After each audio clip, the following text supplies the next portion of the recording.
Boa noite a todos, sejam muito bem-vindos à nossa live de sexta, é a nossa tradicional aula bíblica. Temos falado nas sextas-feiras sobre como aconselhar pessoas, E já chegamos na aula número 9, são as 9 sextas-feiras, temos estudado sobre esse assunto e você é convidado a participar conosco também dessa aula. Seja bem-vindo a esse canal. Eu me chamo José Hilário Dias, eu sou casado com a Tamires, somos pais da Sofia, moramos em Atibaia, uma cidade do interior de São Paulo. E somos membros, e tenho servido como um dos pastores da Igreja Batista no Jardim Imperial, é uma igreja num bairro dessa cidade em Atibaia. E por conta da situação do coronavírus em todo o mundo, nós temos utilizado as ferramentas online, na internet, para, de alguma maneira, manter o nosso povo atualizado com o ensino bíblico. Esse é o material que eu lecionaria na Escola Bíblica Dominical na nossa igreja e tenho disponibilizado não só para os membros da nossa igreja, que estão acompanhando pelo YouTube, mas também para todas as pessoas ao redor do mundo, né? Porque é o alcance aí da internet, o alcance do YouTube. Então você é muito bem-vindo. Desde já te convido a, se não é inscrito, se inscrever nesse canal, ativar o sininho das notificações, curtir esse vídeo, compartilhá-lo, comentá-lo, enfim. Quando você faz isso, o YouTube entende, a máquina do YouTube entende que você quer continuar recebendo esse tipo de conteúdo, sempre no seu celular, no seu tablet, no seu computador ou na sua televisão, né? Tá bom? Então, faça isso, nós vamos direto para a nossa aula. Hoje eu vou dar pouca recapitulação, eu vou trabalhar muito mais um novo tema, que eu acho que já é a parte prática de tudo que nós temos falado. Ao longo das nossas aulas, nós já falamos se pessoas podem mudar ou não, e nós concluímos que sim, é possível mudança, desde que as pessoas se rendam a Cristo Jesus, porque aí Ele nos dá um novo coração, um coração de carne, um coração que é capaz de obedecer a Deus e mudar, ser transformado à imagem e semelhança dEle mesmo. E esse novo coração nos é dado quando cremos em Cristo através do Seu Santo Espírito que passa a habitar em nós. Então, é possível sim a mudança. E a mudança, ela pode sim, e será em Cristo, ser uma mudança verdadeira, duradoura, né? Não é uma mudança passageira. De fato, a mudança real, a transformação real, só é possível de Cristo, por meio de Cristo. Então assim, a pessoa quando ela crê em Jesus, é possível a partir de agora se livrar de maus hábitos, hábitos pecaminosos, aos quais ela se tornou escrava por tantos anos. Vícios, como as pessoas chamam hoje, ou pecados habituais em que a pessoa comete constantemente.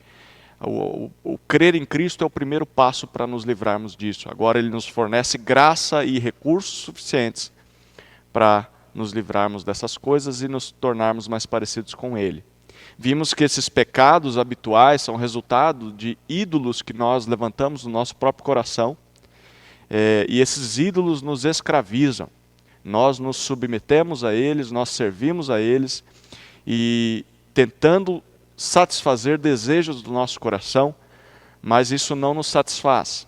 É por isso que Cristo vem para acabar com os nossos ídolos, destruir todos os altares idólatras do nosso coração e mostrar para nós que o que nós buscamos nos ídolos, somente Deus pode nos oferecer e de fato nos oferece de maneira abundante. Então nós estamos tentando fazer isso, abandonar a vida de pecado, porque cremos em Cristo, e caminhar rumo à santificação, à imagem de Jesus. Foi isso que nós falamos na última aula. Como viver como novo homem que somos em Cristo, como viver conforme Jesus. E nós trabalhamos Efésios capítulo 4, versículos 17 até 24, em que nós percebemos claramente que uma vez que já abrimos mão da nossa velha natureza, aceitamos uma nova vida em Cristo, cremos em Cristo, nós vamos começar a viver essa nova vida à medida que a nossa mente for renovada pelas verdades da palavra dele. E eu espero realmente que essas aulas tenham servido para renovar a sua mente com a palavra de Deus. Tá? Hoje nós vamos introduzir como nós usamos tudo isso que aprendemos. Como o aconselhamento, ele ele pode ser feito, começando para transformar a nossa vida e agora ajudando outras pessoas a terem as suas vidas transformadas. Por isso eu preciso definir algumas coisas. Então essa aula vai ser uma aula de definição, mas haverá questões práticas sim, você vai perceber isso. Nós falaremos hoje sobre o chamado a aconselhar outros. Quem é chamado a aconselhar outras pessoas? Quem é capaz de fazer isso? Deixa eu começar, nós vamos responder duas perguntas maiores, são 2 pontos maiores nessa aula. E dentro dessas perguntas maiores, dessas 2 perguntas, nós vamos responder perguntas menores, tá bom? Então, a primeira pergunta a ser respondida nessa noite é: o que é discipulado? O que é discipulado? Tá? Nós vamos responder isso e depois vamos para a segunda pergunta, que é o que é aconselhamento bíblico. Tá bom? Então, o que é discipulado e depois o que é aconselhamento bíblico. Vamos para a primeira pergunta: o que é discipulado?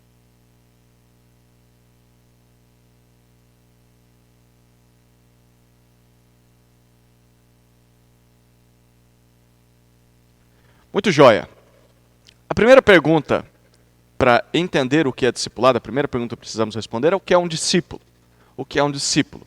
Literalmente, o discípulo é um aprendiz, é um pupilo. Como você vê na imagem aí, um pai ensinando um filho a andar sobre os trilhos do trem aí, né? Um discípulo é o que o filho está fazendo. O filho imita o mestre ou professor. Ele aprende a fazer o que o seu mestre faz. Crer em Jesus significa ser discípulo de Jesus. É isso o que os evangelhos nos mostram. E a esse processo dá-se o nome de discipulado. Então, discipulado é o ato de seguir a Jesus. O ato de imitar e seguir os passos do Mestre Jesus.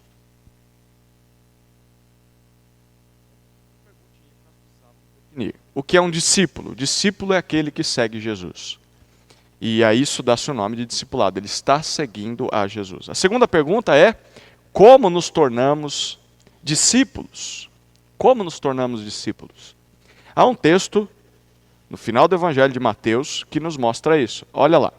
Mateus capítulo 28, versículos 19 e 20 dizem assim: portanto, é Jesus dizendo para os discípulos após a sua ressurreição: ide, fazei discípulos de todas as nações, batizando-os em nome do Pai, do Filho e do Espírito Santo, ensinando-lhes a obedecer a todas as coisas que vos ordenei, e eu estou convosco todos os dias até o final dos tempos. Perceba, Jesus está dando uma ordem para os seus discípulos, aqueles 12, na verdade 11 iniciais, porque Judas era o traidor, aqueles 11 remanescentes, ele diz: vocês que já são meus discípulos, têm a ordem agora de ir e fazer outros discípulos, certo? Ou seja, para tornar pessoas em discípulos de Jesus, Jesus dá aqui nesse texto a fórmula mágica, ou nem colocaria tão mágica assim, a fórmula básica. Olha, ele usa 2 verbos no popular gerúndio, né, que indica uma ação que vai acontecendo, né? Ando, endo, indo, palavras com final assim. Olha o que ele diz então, ele está explicando como fazer discípulos.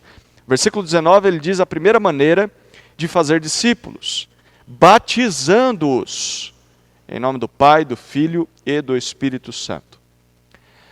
Discípulos são feitos à medida que são batizados em nome do Pai, do Filho e do Espírito, em nome da Trindade. Essa ideia de em nome traz literalmente o conceito de para dentro do nome. Então a ideia de você batizar uma pessoa é uma expressão de que essa pessoa foi incluída dentro de um relacionamento com o Pai, o Filho e o Espírito Santo. E é interessante, aquela imagem de descer a água, de entrar dentro da água, traz um pouquinho desse aspecto, né? A pessoa é imersa no relacionamento com o Deus Trino. Então, a pessoa será batizada, ela entrará em um relacionamento com Deus. Porém, versículo 20, diz uma segunda maneira, ou um segundo caminho, ou uma segunda parte, melhor dizendo, de tornar pessoas discípulos de Jesus. Olha o versículo 20. Ele diz, ensinando-lhes a obedecer a todas as coisas que vos ordenei. Ou seja, alguém se torna discípulo de Jesus, primeiro, sendo batizado em um relacionamento, sendo batizado em nome do Pai, do Filho e do Espírito, entrando em um relacionamento com Deus. Segundo, essa pessoa se torna discípulo, aprendendo a obedecer a tudo que Jesus ordenou. E perceba, isso é até o fim dos tempos, porque ele diz, eu estou convosco todos os dias, até o fim dos tempos. Ou seja, um discípulo é alguém que primeiro se identifica com Jesus, pelo batismo a pessoa diz, eu a partir de agora não vivo mais para mim, mas vivo para aquele que por mim morreu e ressuscitou, vivo para Jesus, me identifico com ele, mas em segundo lugar, um discípulo é alguém que imita a Jesus e faz isso obedecendo às suas ordens durante todo o resto da sua vida, até o final dos tempos. É assim que nós nos tornamos discípulos. Se isso acontece na sua vida, você é um discípulo de Jesus. Se não acontece, desculpa, mas o texto diz que você não é discípulo. Porque o discípulo é aquele que é batizado, se identifica com Jesus, e é aquele que aprende a obedecer todas as coisas que Jesus disse, aquele que imita Jesus. Terceira perguntinha, entendemos o que é um discípulo, como nos tornamos discípulos. Terceira pergunta, o que um discípulo deve fazer? Se você reparar comigo, esse texto de Mateus 28, versículos 19 e 20 ainda, em especial o versículo 19, ele diz para nós o que um discípulo deve fazer depois que se torna discípulo de Jesus. O que Jesus está mandando para os outros discípulos. Portanto, ide. Uma vez que você chegou ao final desse processo, ou melhor, foi alcançado por todo ele, você foi batizado, você está aprendendo a seguir a Jesus, Jesus agora te pega e te coloca lá no início do texto. E ele diz, agora você vai fazer o mesmo com outros. Você vai fazer outros discípulos, ide fazer discípulos. Uma vez que você se tornou discípulo, você deve fazer discípulos. Então, ser discípulo de Jesus envolve duas faces da mesma moeda. Envolve duas coisas. Envolve primeiro seguir a Jesus. Então, a isso nós chamamos de discipulado, como eu já disse. Você está seguindo a Jesus. Mas ser discípulo de Jesus significa também ajudar outros a seguirem a Jesus. Você ajuda outras pessoas a fazerem o mesmo. Então, a isso dá-se o nome de discipular. Então, eu sou um discípulo, eu sigo a Jesus, estou em um discipulado, estou seguindo um mestre, estou imitando a ele, obedecendo a ele. Porém, eu entendo que para fazer isso, parte do obedecer a Jesus envolve eu agora fazer outros discípulos.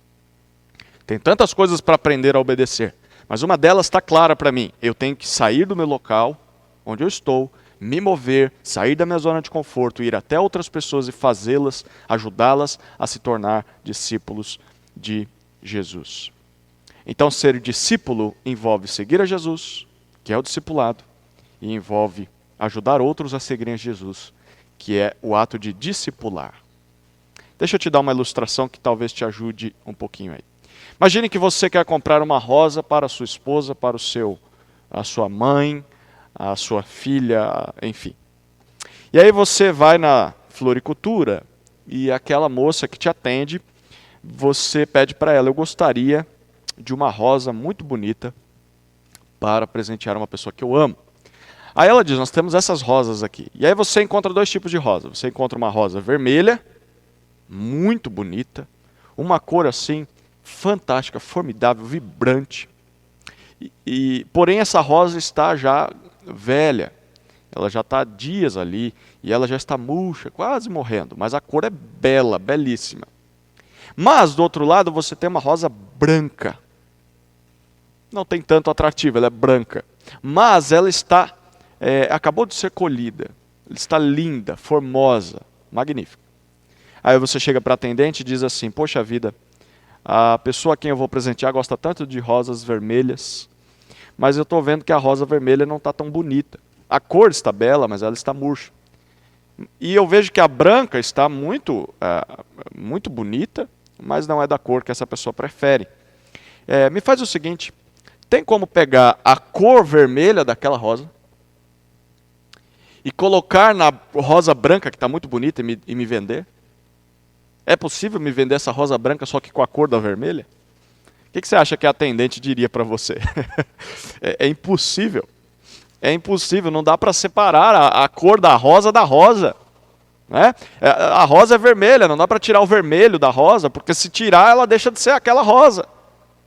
E não dá para pegar o vermelho dessa rosa e jogar lá na rosa branca, porque ela deixaria de ser aquela rosa branca. E mesmo que eu conseguisse, isso é impossível, não dá. Pois é. Nessa ilustração, a gente consegue entender um pouquinho o que é ser um discípulo de Jesus e fazer outros discípulos de Jesus. Não dá para separar as duas coisas. As duas estão unidas. Não dá para separar o discípulo do discipulado. Se nós somos discípulos, Jesus está mandando para nós em Mateus 28, façam discípulos. Não dá para ser discípulo sem fazer discípulo. Se nós não temos feito discípulos, nós temos desobedecido ao Mestre. Temos deixado de obedecer a todas as coisas que Ele nos tem ordenado. Então nós somos chamados a fazer discípulos, a ajudar pessoas a seguirem a Jesus. Somos chamados a seguir Jesus, mas também a ajudar outras pessoas. Se você só segue Jesus, mas não tem se preocupado em ajudar outras pessoas, você está falhando em seguir a Jesus. Não dá para separar essas coisas. E não dá para ajudar outras pessoas a serem discípulas de Jesus se elas não são discípulas. Então, como a rosa e a cor da rosa, né? Não dá para separar. Chegamos à quarta pergunta. Bom, eu entendi que eu tenho que fazer discípulo. Eu entendi que se eu sou um discípulo, eu tenho que ajudar outros a imitarem e seguirem a Jesus. Como fazer isso? A quarta perguntinha, como fazer discípulos? A resposta seria imitando o Mestre, né? Como Jesus fez. Como Jesus fez. Olha um texto que mostra isso em resumo. Em Marcos capítulo 3, versículos 13 até 15. Olha lá. Depois, isso aqui é no início do ministério de Jesus, tinham várias pessoas que seguiam a ele. E aí o texto diz, depois Jesus subiu a um monte e chamou os que ele mesmo quis. Havia uma multidão que o seguia. Mas ele disse, eu quero você, venham cá. E eles foram até ele. Então, versículo 14, designou 12. Designou 12. Todos aqueles que o seguiam, 12, para quê? Primeiro, ou melhor, depois de tê-los chamado, né? Para que estivessem com ele, eles iriam acompanhá-lo, observá-lo, aprender do que ele diz, vê-lo, dormir junto com ele no mesmo ambiente, passar os seus dias com ele, tomar refeições com ele, eles estariam com ele, eles veriam Jesus agir. E aí depois disso, para que os enviasse a pregar e para que tivessem autoridade para expulsar demônios. Ou seja, Jesus escolhe de todos os que o seguiam, 12. Primeiro ato de Jesus. Depois que ele escolhe esses 12, ele diz, vocês vão estar comigo. Interessante. Vocês vão sair pregando, curando, expelindo demônio, sem que primeiro vocês aprendam de mim, sem que primeiro vocês me vejam agir. Vocês vão estar comigo.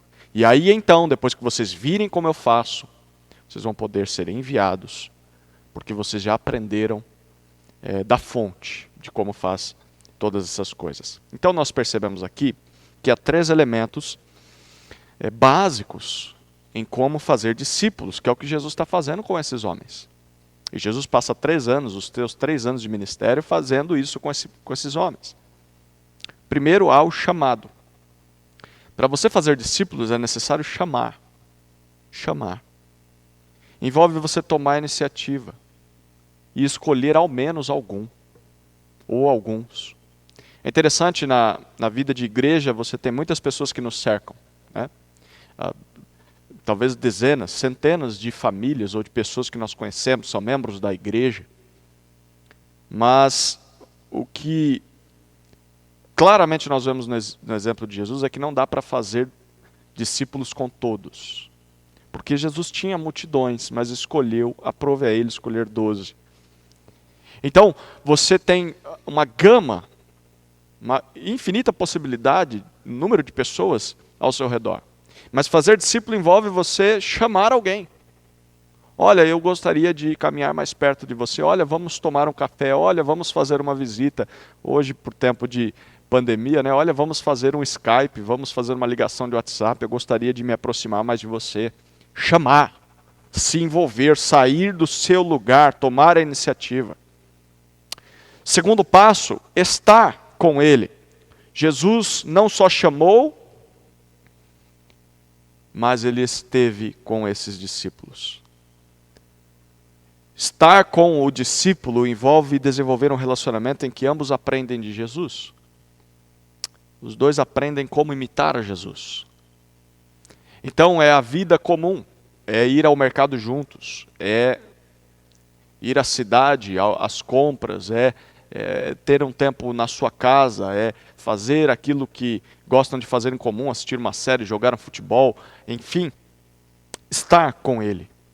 Os dois vão aprendendo de Jesus juntos, vão aprendendo a como imitar a Jesus juntos, os dois vão se afiando. E você está fazendo o discípulo, você está discipulando aquela pessoa, ajudando ela a seguir a Jesus intencionalmente. Não é só, vamos ficar junto aí para ver o que dá, não. Eu estou aqui para afiar você. E naturalmente eu sei que eu serei afiado também. E em terceiro lugar, nós vemos que Jesus fez discípulos enviando esses discípulos. Uma vez que eles foram chamados, eles estiveram com Jesus, eles viram como Jesus fazia as coisas. Jesus diz, agora vocês estão prontos. Vocês estão capazes a fazer o mesmo com outras pessoas. Vocês podem ir e fazer discípulos também. Eles não deixariam de ser discípulos, de ser discipulados por Jesus, mas agora fariam o mesmo com outras pessoas. E isso é importante. O ato de fazer discípulos multiplica. Ele é, por natureza, multiplicador.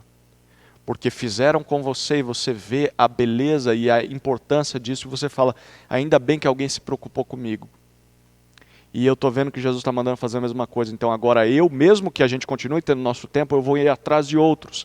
Eu vou escolher alguém. Eu vou chamar essa pessoa para estar comigo, para que ela aprenda a seguir a Jesus, junto comigo, olhando para a Escritura, talvez olhando para o meu exemplo nas coisas boas que eu faço, que eu imito a Jesus, e até aprendendo comigo quando eu erro. O meu arrependimento, o meu pedido de perdão. Agora eu entendo que eu preciso fazer o mesmo. E eu preciso treinar essa pessoa não só a seguir a Jesus, mas eu preciso ajudá-la a compreender de que ela tem que fazer o mesmo. E isso multiplica, multiplica e multiplica. Pensa como isso é prático para um pastor. O pastor não consegue acompanhar todo mundo. Tem pessoas que ele vê apenas de domingo, por causa do trabalho, a pessoa talvez mora longe, a faculdade, até hoje, na época em que a gente vive, as pessoas não gostam tanto de receber visitas em casa. Né? Então como é que o pastor vai discipular a todos? Ele não consegue. O que ele faz? Ele escolhe alguns. Ah, mas isso é exclusivista. Bom, então foi o que Jesus fez. Jesus escolheu alguns. Eles tinham interesse em aprender? Sim, tinham, mas Jesus os escolheu primeiro. Então o pastor escolhe essas pessoas e ele investe na vida dessas pessoas. Não quer dizer que ele abandone as outras, mas ele vai gastar mais tempo com essas. Porque ele vai passar tempo com elas, elas vão aprender a fazer discípulos, e então esse pastor vai dizer, agora vocês estão prontos para fazer o mesmo com outros. E à medida que isso vai sendo feito, essas pessoas que aprenderam com o pastor, vão acabar atingindo outras e outras, e por que não pastoreando e discipulando aquelas que estão longe, aquelas que o próprio pastor não consegue chegar. Então ele age aqui em um núcleo, ele escolhe pessoas, faz isso intencionalmente, discipula essas pessoas, elas entendem que precisam fazer o mesmo. Essas pessoas começam a alcançar outras, e outros, e outros. Esse é o processo natural que deveria acontecer nas igrejas, porque Jesus quis que fosse assim. A gente sabe que às vezes não acontece, mas a gente sempre precisa voltar para o básico. Esse era o significado básico de discipulado, de seguir a Jesus. A igreja deveria trabalhar com esse propósito. Voltar às raízes. Né? Tem um livrinho que eu sugiro, se você quiser se aprofundar um pouco mais sobre como aprender a seguir a Jesus e ajudar outros a fazer o mesmo. Chama-se O Plano Mestre de Evangelismo. É um livro da editora Mundo Cristão. O Plano Mestre de Evangelismo. O autor Robert Coleman, ele fala exatamente alguns passos de como aprender com Jesus a fazer discípulos. Vale a pena a leitura, é um livrinho pequeno, você encontra ele na internet aí. Eu vou colocar o link de acesso à compra desse livro aqui na descrição desse vídeo, depois você pode procurar aí, tá? Vale a pena ler esse livro. Essa é a nossa primeira pergunta, tá bom? A primeira pergunta foi: o que é discipulado? Aprendemos o que é um discípulo, como nos tornamos discípulos, o que um discípulo deve fazer e como fazer discípulos. Agora, a gente vai ver a segunda parte da nossa aula, que é o que é aconselhamento bíblico. Qual a relação dessas duas coisas? Aonde é que o aconselhamento bíblico entra no trabalho de fazer discípulos? Ou melhor, o que ele é? A gente vai tentar responder aqui, tá bom? O que o aconselhamento bíblico é e como ele se relaciona com o discipulado. Tem gente que acha que fazer discípulos não é para ele. O primeiro ponto nós já respondeu que se você é discípulo, você tem que fazer discípulos. Mas às vezes a pessoa, mesmo que ela tenha entendido que ela deve fazer discípulos, ela acha que o aconselhamento bíblico não é para ela. Acha que isso deveria ser feito só por um profissional, por alguém que foi formado em psicologia ou em teologia, e que eu não deveria aconselhar pessoas, porque isso é coisa de um profissional, ou do pastor, ou de uma psicóloga, um psicólogo, ou de uma pessoa que se formou em aconselhamento bíblico, isso não é para mim. As duas afirmativas estão equivocadas. Você entender que você pode seguir Jesus, mas não fazer outros discípulos, e você achar que aconselhamento bíblico deve ser feito só por pessoas profissionais. As duas estão erradas. Ser um discípulo envolve em você fazer outros discípulos, e o ato de você fazer outros discípulos, eu já vou dando resposta aqui, envolve você aconselhar esses discípulos, usando a Bíblia. Mas vamos lá, eu vou mostrar para você isso com mais provas bíblicas ao longo de 5 pontos aqui. 5 pontos. O que é aconselhamento bíblico? 5 frases que nos ajudam a definir. A primeira ou melhor, 4 frases. A quinta é uma última ilustração. Tá? A primeira frase: o aconselhamento é parte do trabalho de anunciar Jesus Cristo aos seus discípulos. Lembra que o nosso trabalho, ao fazer discípulos, é ajudar pessoas a imitarem Jesus? Pois é, o aconselhamento bíblico é parte desse trabalho, de falar de Jesus para os nossos discípulos. Ah, mas de onde você tirou isso? Olha o que o apóstolo Paulo diz em Colossenses capítulo 1, versículos 28 e 29. Paulo diz assim: a ele está falando de Cristo no contexto, a ele, Cristo, anunciamos. Ele está falando em nome dele e daqueles que o acompanhavam no ministério. Cristo, a ele nós anunciamos. E como Paulo e os seus cooperadores anunciavam Cristo? Olha as duas palavrinhas que ele usa, de novo os verbos no gerúndio, né? A maneira com que ele fazia o anúncio. Cristo nós anunciamos, primeiro, aconselhando, e segundo, ensinando. Aconselhando e ensinando todo homem com toda a sabedoria. Ele tinha um propósito: para que apresentemos todo homem perfeito em Cristo. É para isso que eu trabalho, lutando de acordo com a sua eficácia que atua poderosamente em mim. Perceba, o que o apóstolo Paulo está dizendo é que aconselhar pessoas era parte do seu trabalho. Porque o seu trabalho principal era anunciar Jesus Cristo aos discípulos de Jesus. Até que esses discípulos fossem como Jesus, serem apresentados perfeitos em Cristo. E aí Paulo diz: para fazer isso eu aconselho e ensino. Tem gente que acha que para fazer discípulo basta o púlpito, basta apenas ensinar, basta apenas pregar para toda uma multidão e ele está fazendo discípulo. Não. Você prega, mas você também aconselha.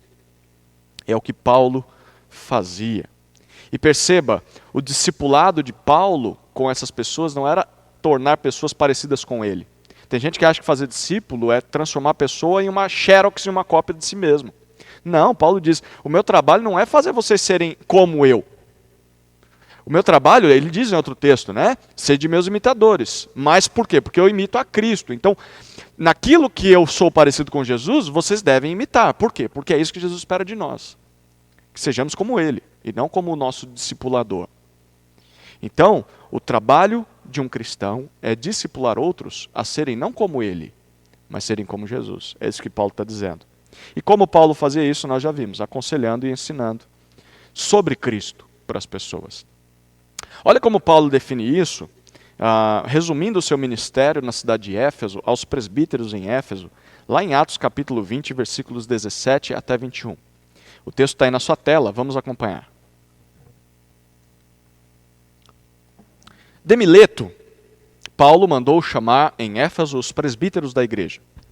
Quando chegaram, Paulo disse-lhes: bem sabeis de que modo tenho vivido entre vós o tempo todo, desde o primeiro dia em que entrei na Ásia, servindo ao Senhor com toda a humildade, com lágrimas e provações, as quais me sobrevieram pelas ciladas dos judeus. Não me esquivei de vos anunciar nada que fosse benéfico. Olha lá. Ensinando-vos publicamente e de casa em casa, testemunhando tanto a judeus como a gregos o arrependimento para com Deus e a fé em nosso Senhor Jesus. Paulo falava de se arrepender de seus pecados e de crer em Jesus. E como ele fazia isso? Publicamente, em discursos, pregações, aulas para multidões, dezenas, centenas de pessoas, mas ele também fazia de casa em casa, visitando as famílias, visitando as pessoas, olhando nos olhos e aplicando a mensagem do Evangelho, a mensagem de Jesus para cada vida em específico, conhecendo as pessoas. Então, o que nós estamos vendo aqui é que Paulo, ele anunciava Jesus aos seus discípulos publicamente, em pregação, mas também em ensino, mas também em aconselhamento individualmente, olhando para cada vida em específico e falando àquela pessoa em suas dificuldades e necessidades. Então, anunciar Jesus aos discípulos de Jesus envolve ensino público e envolve o aconselhamento individual. Não dá para fazer só um dos dois e dizer que nós estamos anunciando Jesus. Paulo fazia isso. Paulo fazia isso. Chegamos então à nossa segunda parte da definição do que é aconselhamento bíblico. Primeiro, o aconselhar é parte do trabalho de anunciar Jesus aos discípulos de Jesus. Mas, a segunda frase é que todo cristão é chamado ao aconselhamento bíblico. Todo cristão. Todo cristão é chamado ao aconselhamento bíblico. Ah, mas como que eu vou fazer isso? Eu nunca vi disso, eu nunca aprendi sobre isso. Bom, olha lá. Primeira coisa que a gente precisa saber, então, as duas maneiras de apresentar Jesus aos discípulos de Jesus é ensinando publicamente e aconselhando individualmente, certo? Mas olha o que Tiago 3:1 nos diz. Meus irmãos, muitos de vós não devem ser mestres. Muitos de vós, alguns só que deveriam ser professores, ensinadores, pregadores na igreja, sabendo que seremos julgados de forma mais severa. Ou seja, que nem todo mundo queira ser professor, nem todo mundo queira ensinar publicamente, nem todo cristão é chamado a isso. Bom, então, a primeira parte de falar de Jesus para as pessoas e torná-las mais parecidas com Jesus, nem todos podem fazer, que é o ensino público. Alguns fazem, pastores, professores, missionários, enfim. Mas, tudo bem, então eu não posso fazer isso? O que eu faço então? Olha o que diz Colossenses 3,16. Todos são chamados a aconselhar uns aos outros.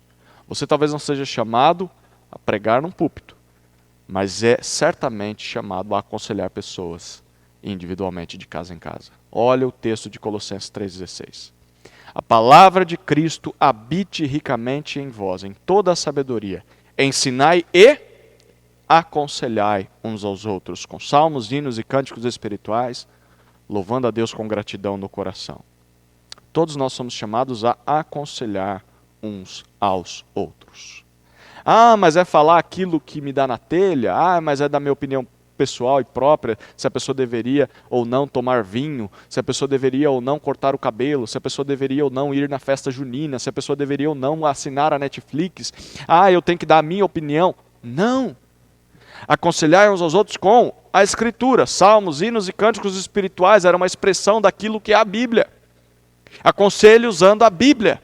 Você olha para a Bíblia, você vê o que Deus quer da pessoa, e você fala isso para a pessoa, e você diz, olha, nesse momento é melhor você fazer isso da sua vida, porque a Bíblia diz isso.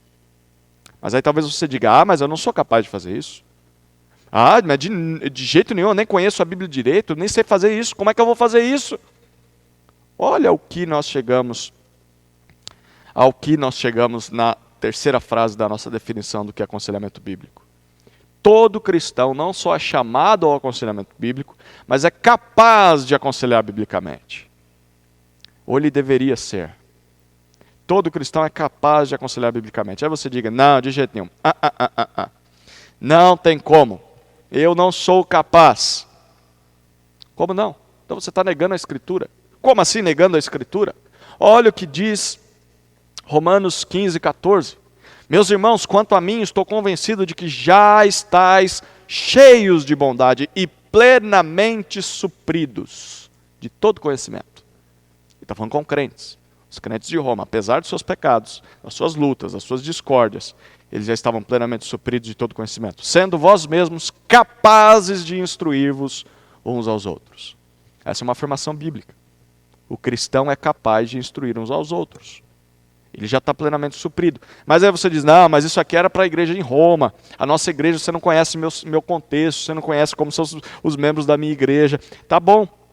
Olha o que Paulo está dizendo no contexto, desde o versículo 1 de Romanos 15. Por que ele diz que aqueles crentes eram capazes de instruir uns aos outros? Olha o que eles tinham. Olha o que eles tinham. Por que eles eram capazes? Não é porque eles eram os romanos, intelectuais, porque eles eram crentes melhores que nós. Não, olha não, ele vai dizer que é a mesma coisa que nós temos aqui hoje. Olha lá. Nós que somos fortes, eu vou ler do versículo 1 até 7 de Romanos 15. Nós que somos fortes, temos o dever de suportar as fraquezas dos fracos. Dever, hein? Em vez de agradar a nós mesmos. Portanto, cada um de nós deve agradar o próximo, visando o que é bom para a edificação dele. Porque também Cristo não agradou a si mesmo. Mas como está escrito, as ofensas dos que te ofendiam caíram sobre mim. Porque tudo o que foi escrito no passado foi escrito para a nossa instrução, para que tenhamos esperança por meio da perseverança e do ânimo que provém das Escrituras. Que o Deus da perseverança e do ânimo vos dê o mesmo modo de pensar entre vós, segundo Cristo Jesus, para que unânimes a uma só voz glorifiqueis o Deus e Pai de nosso Senhor Jesus Cristo. Portanto, acolhei-vos uns aos outros, como também Cristo nos acolheu para a glória de Deus. O que Paulo está dizendo aqui para os romanos? Tem tanta coisa boa nesse texto, né? Mas a gente vai enfatizar só alguns versículos aqui. Lembra o versículo 14, que nós acabamos de ler anteriormente? Ele diz, todos vocês em Roma estão plenamente capazes de instruir uns aos outros, em todo conhecimento. Vocês estão capazes de falar de Jesus uns aos outros e fazer discípulos aí. Tá, mas por que, Paulo? O que eles tinham que os capacitava? Aqui ele está dizendo. Primeira coisa que eles tinham o exemplo da vida de Cristo. O exemplo da vida de Cristo. E isso eu e você temos. Basta olhar a Escritura e os Evangelhos. Olha o que ele diz, versículos 1 até 13. Ele diz, nós temos o dever de suportar as fraquezas dos fracos e agradar o próximo. Isso significa não fazer os caprichos do outro, mas visando a edificação dele. Ah, mas como que eu vou fazer isso? Versículo 3. Porque Cristo fez a mesma coisa. Ele não agradou a si mesmo. Ele não agradou a si mesmo. Olha o versículo 5. Ele diz que Deus deu o mesmo modo de pensar para vocês, segundo Cristo, que vocês pensem como Jesus. E aí, versículo 7, ele diz, acolhem uns aos outros, como também Cristo nos acolheu. Se você não sabe como fazer discípulo, é porque você não aprendeu o exemplo de Cristo ainda. Talvez nem discípulo você seja, porque basta olhar para Jesus. Nós temos um exemplo, o exemplo da vida de Cristo. Como que a pessoa deveria agir em relação aos dilemas da vida? Como eu falei, Netflix, vinho, festa junina, internet, como? Olha, por exemplo, de Cristo. Vamos para os evangelhos, vamos ver o que Jesus diz sobre os princípios, sobre isso, os princípios que envolvem essas decisões. Vamos aprender de Cristo porque nós temos o exemplo dele. Todo cristão tem o exemplo de Cristo. Segunda coisa, todo cristão tem, olha o versículo 4, a Escritura. Ele diz, porque tudo que foi escrito no passado foi escrito para nossa instrução. Ele está falando das Escrituras, ele diz no final do versículo. Ou seja, mas o que eu vou ensinar para a pessoa? Vai ensinar a Escritura. Mas eu não conheço a Escritura. Então você precisa aprender mais da Escritura. Mas enquanto vai aprendendo, tem que fazer discípulo, porque não adianta aprender se você não obedece ao que ela diz. E ela manda você fazer discípulos. Então, como que eu faço discipulado? Como que eu discipulo pessoas? Olhe para o exemplo de Cristo, em primeiro lugar. Mas o que eu uso nesse discipulado? Use a Escritura, porque você tem ela, como os romanos tinham. E olha a terceira coisa, qual é a capacitação que vai fazer com que essa pessoa seja transformada? Versículo 13 de Romanos 15, nós vamos ler agora. Tem uma citação de 2 Timóteo, capítulo 13, 16 a 17, que é o que nós vamos usar, né? Nesse discipulado. Toda a Escritura é divinamente inspirada e proveitosa para ensinar, para repreender, para corrigir, para instruir em justiça, a fim de que o homem de Deus tenha capacidade e pleno preparo para realizar toda boa obra. Então, aqui exemplo eu vou seguir o de Jesus, no discipulado, fazendo discípulos. O que eu vou usar para essa pessoa aprender a ser discípulo, para aconselhar essa pessoa? Você vai usar a Escritura, porque ela é apta para lidar com todas as questões que envolvem praticar boas obras. Ela vai capacitar e preparar todo homem de Deus a realizar boa obra. E aí, qual é o poder que nós temos para que isso aconteça? Porque por nossa própria força a gente não muda nem nós mesmos, quanto mais os outros. Romanos 15:3, que é o versículo anterior ao que nós lemos, que Paulo diz que os romanos eram capazes de instruir uns aos outros. Ele diz assim: que o Deus da esperança vos encha de toda alegria e paz na vossa fé, para que transbordeis na esperança pelo poder do Espírito Santo. Todo cristão é capaz de aconselhar biblicamente? Por quê? Porque como os romanos, nós temos o exemplo de Cristo, nós temos a Escritura e nós temos o poder do Espírito Santo. Temos o exemplo a seguir, temos o conteúdo a ensinar, a aconselhar e temos a capacitação, que é o Espírito Santo. Todo cristão é capaz de aconselhar biblicamente. Um outro texto que fala sobre o poder do Espírito Santo, Romanos 8:13. Porque se viverdes segundo a carne, morrereis. Mas se pelo Espírito mortificardes as práticas do corpo, vivereis. Se pelo Espírito, pelo poder do Espírito, atacarmos o nosso pecado, nós escolheremos vida. Todo cristão é capaz de aconselhar biblicamente. E por fim, a última sentença que define o que é aconselhamento bíblico é que o ensino na igreja serve para nos treinar a isso. Talvez você diga, mas, poxa vida, eu estou vendo que é possível, eu sou capaz de fazer isso, eu estou vendo que eu sou chamado a isso, mas sinceramente eu sou muito cru teologicamente, eu não conheço quase nada da Bíblia. Pois é, a igreja está aí para isso. O ensino na igreja serve para nos treinar a isso. Ah, mas de onde isso vem? Efésios capítulo 4, versículos 11 a 16, olha o que nos dizem. E ele, Cristo, no contexto Paulo está falando de Cristo, designou uns como apóstolos, outros como profetas, outros como evangelistas e ainda outros como pastores e mestres. Para que esses pastores e mestres na igreja? Tendo em vista o aperfeiçoamento dos santos. Que os santos, os crentes em Cristo, sejam aperfeiçoados. Para a obra do ministério e para a edificação do corpo de Cristo. Até quando eu tenho que ficar aprendendo? Até que todos cheguemos à unidade da fé e do pleno conhecimento do Filho de Deus, ao estado de homem feito, à medida da estatura da plenitude de Cristo. E eu aprendo para ser aperfeiçoado. E esse aperfeiçoamento deve acontecer até que eu me torne como Jesus. E não só eu, mas todos aqueles que estão aprendendo na igreja. É um caminho comunitário. Para que tudo isso? Para que não sejamos mais inconstantes como crianças, levados ao redor por todo vento de doutrina, pela mentira dos homens, pela astúcia na invenção do erro. Pelo contrário, seguindo a verdade em amor, cresçamos em tudo naquele que é a cabeça, Cristo. Nele o corpo inteiro, bem ajustado e ligado pelo auxílio de todas as juntas, segundo a correta atuação de cada parte, efetua o seu crescimento para a edificação de si mesmo no amor.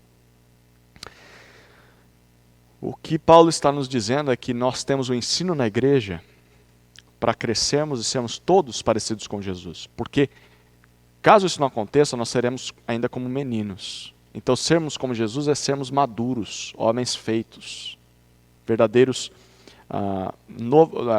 novas criaturas. Vivamos como o novo homem que somos. Porque se isso não acontecer, nós seremos como crianças, que são inconstantes, são levadas por qualquer doutrina, todas enganadas por falsos mestres. Por isso nós devemos crescer em tudo naquele que é a cabeça, Cristo.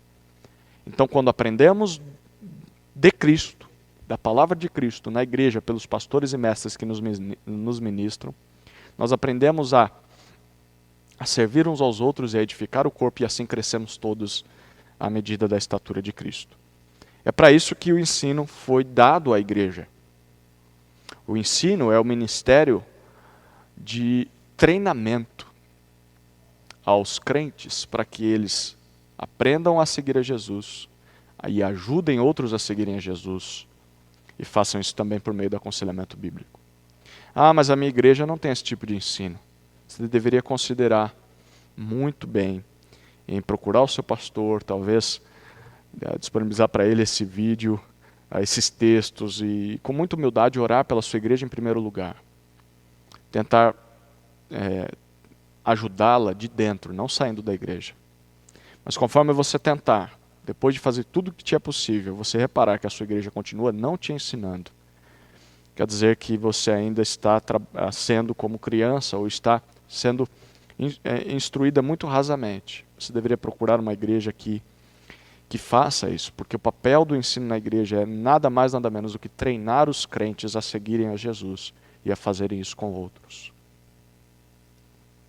O ensino na igreja serve para nos treinar, para que todos cresçamos à imagem de Jesus por meio do discipulado, sendo discípulos e fazendo discípulos. Chego na minha imagem, que é a minha conclusão. Tudo isso significa que há uma dinâmica entre discipulado e aconselhamento bíblico. Lembra que eu defini discipulado e agora defini aconselhamento bíblico. O autor Steve Viers, eu acho que é assim que fala, Steve Viers, em um artigo na coletânea de aconselhamento bíblico do Seminário Bíblico para a Palavra da Vida, o volume 3, ele apresenta para nós essa imagem que eu dei uma incrementada aí, mas é extraído de lá. Tá? Ele fala sobre o rio do discipulado.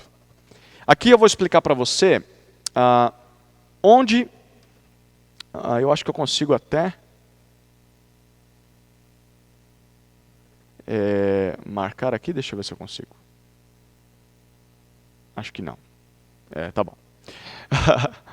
Aqui nós temos uma imagem que eu vou dizer para você onde se encaixa o seguir a Jesus, que é o discipulado, onde se encaixa o ajudar outras pessoas a seguir a Jesus, que é o discipular, e onde se encaixa o aconselhamento bíblico na vida cristã, na vida da igreja. Tá bom? Vamos lá. Em primeiro lugar, nós temos o discipulado cristão. Você está vendo que tem um rio maior aí? Esse rio é onde os barquinhos estão velejando. Esses barquinhos são pessoas individuais, imaginem assim. Na sua caminhada cristã, elas estão no rio do discipulado cristão, estão seguindo a Jesus. Lembra que discipulado é seguir a Jesus. Estão seguindo a Jesus, imitando a Jesus. Esse rio é a igreja local. Ou melhor, você aprende a seguir a Jesus através do leito da igreja local. Então ali você é instruído e você está aprendendo a seguir a Jesus. Certo? O discipulado cristão. Aí nós temos ali em cima, se você vê um afluente, que é um rio menor que desemboca no rio maior do discipulado cristão. Poderíamos entender ele como o evangelismo. Então, um barquinho é evangelizado, ele está em outro rio, ele está em outra vibe de vida, em outra pegada de vida. É uma pessoa que não crê em Deus ou que não entendeu o evangelho, que não está seguindo a Jesus. Mas em um dado momento, por amor a essa pessoa, alguém lhe prega o evangelho e essa pessoa se rende a Jesus Cristo e ela é evangelizada. Então esse riozinho dela vai desembocar no rio maior, que é o discipulado cristão. Ela vai entrar no mesmo rio que os outros estão. Perceba, o rio do discipulado, alguns estão mais à frente, outros estão mais atrás, mas todos estão no mesmo rio. Alguns já aprenderam verdades e já estão se livrando de alguns pecados, outros estão ainda aprendendo isso, mas todos estão crendo no mesmo Salvador. E esse barquinho que chega, agora ele vai também fazer a mesma coisa. Fazer a mesma coisa. Aí, nós temos uma terceira situação nesse nosso rio do discipulado. É o ato de discipular. Se você reparar, aquele barquinho que estava ali já tocando a sua vida cristã, ao ver aquele que é evangelizado e está chegando ao rio, ele vai e chega perto dele. Por quê? Porque aquele barquinho que está lá fora, ele não sabe o que é ser discípulo, ele não sabe como ser discípulo. E esse barco que já está no leito há um tempo, ele já aprendeu algumas coisas. Ele já viu o exemplo de Cristo. Ele tem a Escritura, ele tem o poder do Espírito. Então ele é capaz de obedecer à ordem de Jesus. Vai, faça discípulo. Então ele cola junto daquele barquinho que foi evangelizado e diz: vem cá, meu filho, eu vou te ajudar a caminhar. Eu te chamo para perto, você vai estar comigo e daqui a pouco você vai aprender a fazer isso com outros. Ele está discipulando essa pessoa. Muito bom. Até aqui ficou claro? A vida cristã, o evangelismo e o discipulado. Tem gente que acha que a vida cristã é só isso aqui. Tem gente que acha que tira até o discipulado aí, que acha que é só cada um por si e Deus por todos. Não. Isso aqui é Mateus 28.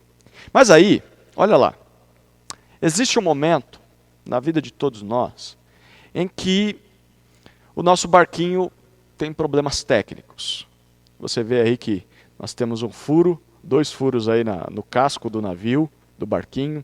As velas arriaram, não estão mais funcionando. Esse barquinho entra em crise. Talvez no seu casamento, talvez na criação dos seus filhos, talvez algum pecado que ele não consegue abandonar. Ele tem um problema. Um problema que aquele discipulado agora já não é tão suficiente para lidar com aquilo. Por quê? Porque o discipulado acontece numa velocidade, a velocidade do rio.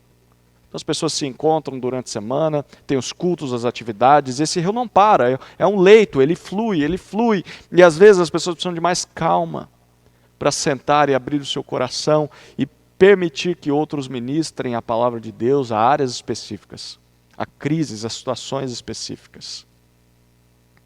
Então, nessa hora, aquele barquinho que está acompanhando aquela pessoa percebe, poxa vida, aquele crente mais maduro que está acompanhando esse crente novo diz, poxa vida, a gente não vai conseguir lidar com isso na correria do dia a dia. Você precisa de um lugar calmo, em que a gente vai trabalhar isso especificamente. Você tem uma área na sua vida que precisa ser trabalhada de maneira especial. Você precisa aprender mais da palavra nessa área. Você precisa de mais atenção, de mais prestação de contas. Então esse barco mais experiente diz o seguinte para o novinho. Há uma baia. Uma baia é um local de águas calmas, em que a água não está corrente como no rio. É a mesma água do rio. É o mesmo discipulado cristão, mas aqui as coisas são mais calmas, dá para pensar mais. E essa baia se chama aconselhamento bíblico. Então esse barquinho conduz aquele barquinho com defeito até lá dentro dessa baia. A água é mais calma. Esse barquinho pode chorar, pode desabafar, pode abrir o seu coração, pode dizer os seus temores, os seus lamentos. E ali, o conselheiro bíblico, que é todo cristão, é capaz de fazer isso. Pode ser aquele que estava discipulando. Pode ser aquele que estava discipulando, ele simplesmente sai dessa correria frenética que é a vida cristã e traz essa pessoa para mais perto, fala, nós vamos ter alguns encontros e eu quero te ajudar nessa área. Mas talvez esse barquinho diga, rapaz, o seu problema é muito mais grave do que eu tenha conhecimento bíblico. Eu conheço alguém que talvez tenha mais conhecimento sobre esse assunto. E talvez aquele cita o seu próprio pastor, ou cita uma pessoa que tem um pouco mais de envergadura bíblica e apresenta aquele barquinho quebrado àquela pessoa. E ali, naquela calmaria, essa pessoa pode permitir que a palavra de Deus trabalhe o seu coração. O que vai ser ensinado na baia do aconselhamento bíblico? Um livro de psicologia? Vai ser ensinado um livro de autoajuda? Vai ser ensinado conceitos filosóficos? Não, vai ser ensinada a Escritura. A mesma que estava sendo ensinada no discipulado cristão. Só que agora vai ser ensinada com mais calma e especificamente sobre aquele problema da pessoa. Não vai ser tanto geral, né, falando de tudo um pouquinho, não, mas vai falar de um pouco, muita coisa, para que a pessoa aprenda a lidar com aquela crise. Talvez o problema nunca vai passar, mas ela vai mudar de atitude, de coração em relação àquilo.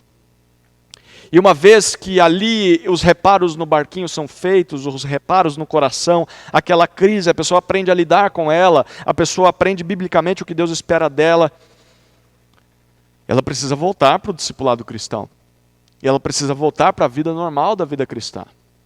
ela precisa continuar no leito, progredindo em todas as outras áreas da vida cristã. Então ela retorna para o leito do rio.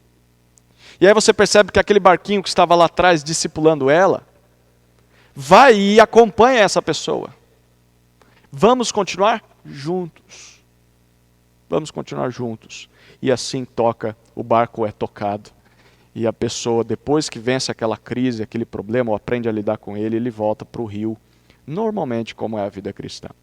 Então aqui nós temos o nosso quadro maior, olha lá. Essa aqui deveria ser a dinâmica da igreja local. Não só o rio, o leito maior, que é o discipulado cristão, que muita gente acha que é só isso. Não. Nós temos o discipulado cristão, todos estamos nele.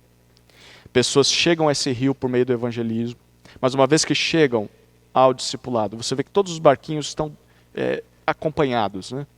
Por quê? Porque os cristãos entendem que devem acompanhar uns aos outros, fazer discípulos.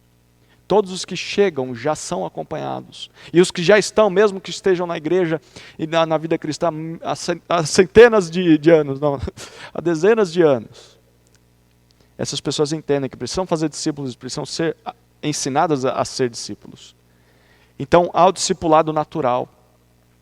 E quando o barquinho de alguém quebra, essa pessoa é direcionada à baia do aconselhamento bíblico. E ela vai ficar ali apenas o tempo necessário até que ela aprenda a lidar com aquela crise, aquele problema, e ela haja reparos no seu casco, no seu barquinho, e ela volte para o discipulado cristão, como normalmente. Então, essa é a dinâmica entre discipulado e aconselhamento bíblico. Esse é o rio da vida cristã. Quando há problemas no caminho, carentes de reparos mais sérios, e aqui nós temos crises, brigas, separações, hábitos pecaminosos, hábitos escravizadores, você conduz esse barco para uma baia de águas calmas, que é o aconselhamento bíblico. Então ali nessa baia há o tratamento, então acontece o retorno ao rio do discipulado. Ou seja, o que é o discipulado? É vida na vida, é o tempo todo, envolve também aconselhar pessoas. Todos são chamados a praticar o discipulado cristão. E o que é o aconselhamento bíblico? O aconselhamento bíblico acontece em situações, em temas ou problemas específicos dentro do discipulado, dentro de seguir a Jesus. Essas questões surgem e exigem que haja um tratamento especial sobre elas.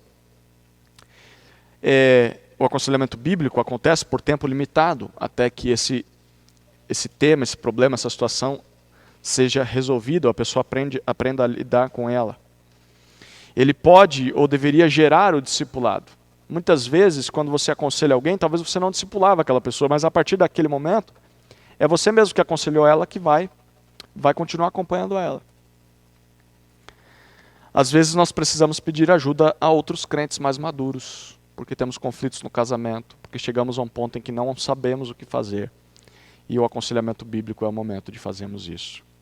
Portanto, queridos, nós temos uma conclusão. A conclusão é a seguinte. Eu tenho 4 frases, resumindo tudo que nós falamos aqui para encerrar essa nossa aula. A primeira é que o cristão é um discípulo de Cristo. O cristão é um discípulo de Cristo. Ele imita a Jesus em toda a sua vida. Logo, se você não faz isso, se você não imita Jesus, você não é cristão. Desculpa dizer, ou melhor, não vou pedir desculpa porque é o que a Bíblia diz. Você não é cristão. Porque o cristão é um discípulo de Cristo. É isso. Não tem outra maneira de chamar isso. Cristão. Leva o nome de Cristo. É um discípulo de Cristo. Ele segue e imita Jesus em toda a sua vida. Segunda conclusão é que o discípulo de Cristo é chamado a fazer outros discípulos de Cristo. Se você não faz discípulos, sendo um discípulo, você está em desobediência a Jesus. Porque ele manda, ide fazer discípulos. Então você pode se orgulhar, eu sou um crente maduro, eu estou milhares de anos na igreja, eu sou o bambambam, eu já aprendi um monte de coisa, tá? Mas não faz discípulos, você está em desobediência. Você tem que fazer discípulos. Como a gente viu, você tem que chamar alguém, pelo menos uma pessoa, para estar com ela e para depois enviá-la a fazer a mesma coisa. Você precisa ajudar alguém a seguir a Jesus. É uma ordem de Jesus. Terceira conclusão, fazer discípulos requer também o aconselhamento bíblico. O ato de fazer discípulos requer, dentre outras coisas que nós vimos, que você aconselhe pessoas com a palavra de Deus, e não com as suas próprias ideias, obviamente. O nosso alvo é que as pessoas sejam como Cristo e não como nós. Nós somos imperfeitos. A pessoa pode seguir os mesmos hábitos que você, como eu já disse, né? Sobre o vinho, sobre a festa junina, sobre a Netflix, sobre como deve ser o casamento, sobre criação de filhos, sobre disciplina de filhos. Você pode ter achado meios que funcionem para você, mas a pessoa não tem que ser igual a você, ela tem que ser igual a Cristo. O que você tem que ensinar para ela é a palavra e não a si mesmo.